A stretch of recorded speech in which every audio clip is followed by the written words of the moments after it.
차손 같은 경우에는 128억 6천만 원 빼기 1원 정도 하면 5천만 원 정도.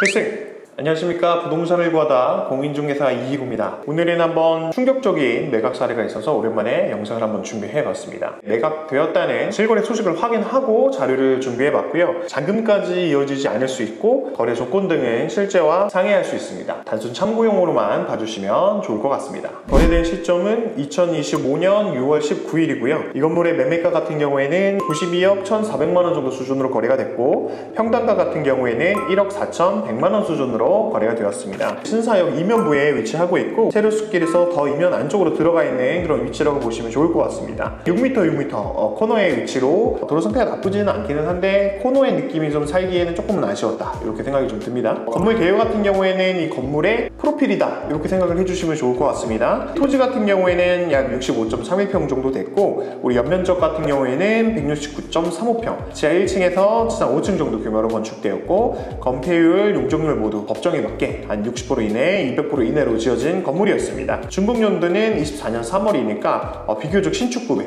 깔끔한 그런 건물이었다라고 생각을 하시면 좋을 것 같습니다. 이 건물의 매매 사례가 충격적인 이유는 바로 매입 원가 때문인데요. 매도인이 직접 매입해서 신축을 한 그런 건물이었습니다.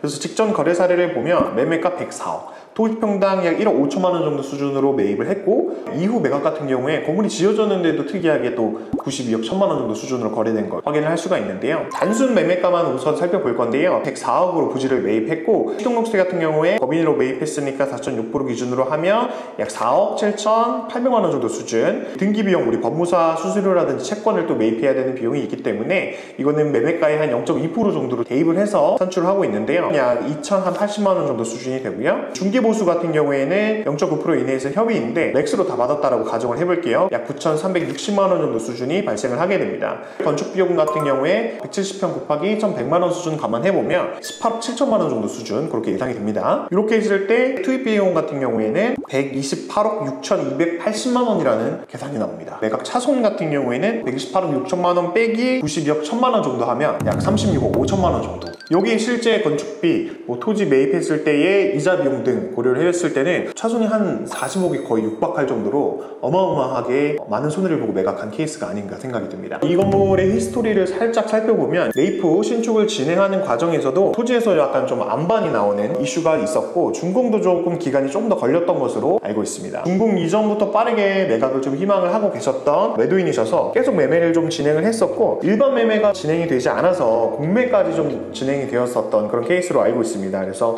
수차례 유찰이 되었었고, 결국에 최종적으로는 수익의 형태로 직거래 형태로 해서 약 92억 1천만 원 정도 수준으로 거래가 된 것으로 알고 있습니다. 그러면 왜 이렇게 큰 손해를 보고 매각할 수밖에 없었나, 그 원인을 한번 좀 살펴보면 조금 비싸게 매입한 것이 아닌가 그런 생각이 듭니다. 2021년, 22년 불장 시즌이었죠. 금리가 22년 6월 이후부터 상승하기 시작했는데 22년 4월이니까 거의 불장 끝자락에 좀 매입을 했다고 보여집니다. 그래서 토지 평당가로 약 1억 5천만 원 정도 수준인데, 이 인근으로 최근 3년 정도치를 보면은 여기 신축돼 있는 건물 같은 경우에도 평당 1억 6천만 원 정도 수준으로 거래가 됐었고, 이면부 쪽도 보면 다가구 건물 좀 개발해야 되는 것 같은 경우는 올해 4월에 평당 1억 1천만 원, 또 아래로 보면 요 건물이 신축이 된 건물로 알고 있습니다. 신축된 건물 같은 경우에도 평당 1억 5천만 원 정도 수준으로 23년도에 거래가 되었기 때문에 부지를 평당 1억 5천만 원 정도 매입을 했다는 거는 인근 시세 대비 좀 비싸게 매입한 것이 아닌가 그런 생각이 듭니다. 제가 살펴봤을 때는 건물 구조가 오피스로 사용하기에는 좀 괜찮은 건물이었는데 통임대 혹은 2개 정도로만 임대가 좀 가능하지 않았었을까? 그렇게 생각이 좀 드는데요. 건물이 지어질 때 당시에 23년, 24년도 기준으로 했을 때 통임대 수요 자체가 많이 줄어들었던 시장이었다. 그리고 매매를 좀 진행을 하다 보니까 사업 수요도 분명히 있을 것을 감안을 했기 때문에 섣불리 임대를 맞추는 것도 좀 애매하지 않았을까 생각이 듭니다. 필승! 건물 매입할 때 유의하면 좋겠다 하는 부분은, 우리 신축을 검토하시는 분들 같은 경우에는 통임대로만 임대를 구성을 할 것인지 구분임대로 임대를 구성할 것인지 고민을 좀 잘 해봐야겠다, 이런 생각이 좀 듭니다. 이 사례 같은 경우에 전체 임대료가 약 3천만 원 이상으로 예상 임대료가 좀 짜여져 있었는데, 전체 임대료를 3천만 원 이상 내고 아무리 신축이긴 하지만 이명부에 3천만 원 이상 임대료를 지불하고 들어올 임차인 많지 않습니다. 쉽지 않습니다. 그렇기 때문에 내가 목표로 하고 있는 임대 플랜에 대해서 보다 보수적이고 보다 현실적으로 좀 접근할 필요가 있다, 이런 생각이 듭니다. 불장일 때 우리 2022년, 21년 요 시장일 때 생각해보면 디벨롭에서 큰 차익을 보고 매각하고 이런 케이스들이 많이 있었는데, 디벨롭 같은 경우에 잘된 케이스는 하이 리스크 하이 리턴이라고 얘기를 하잖아요. 하지만 무엇보다 역시 중요한 건 역시 부지를 저렴한 금액에 매입을 해야 한다는 것, 그리고 또 돌발 변수들이 어떻게 생길지 모릅니다. 그렇기 때문에 예비비는 꼭 필수로 조금 어느 정도 준비를 하고 건물을 매입하는 것이 가장 중요하겠다라고 생각합니다. 역시나 무엇보다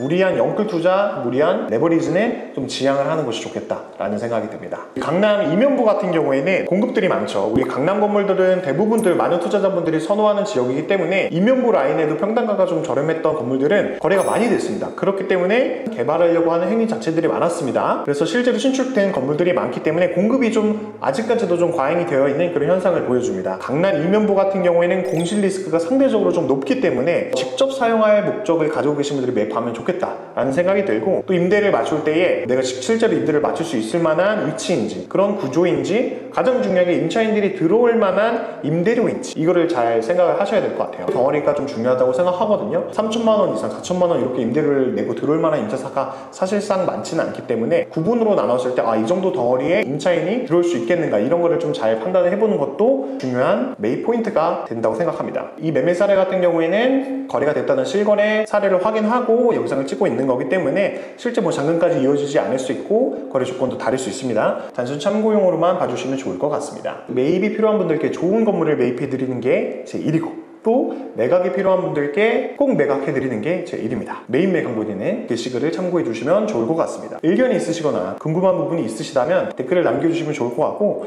구독, 좋아요 한번 부탁드리겠습니다. 앞으로 더 좋은 부동산 정보 가지고 찾아뵙도록 하겠습니다. 감사합니다. 필승!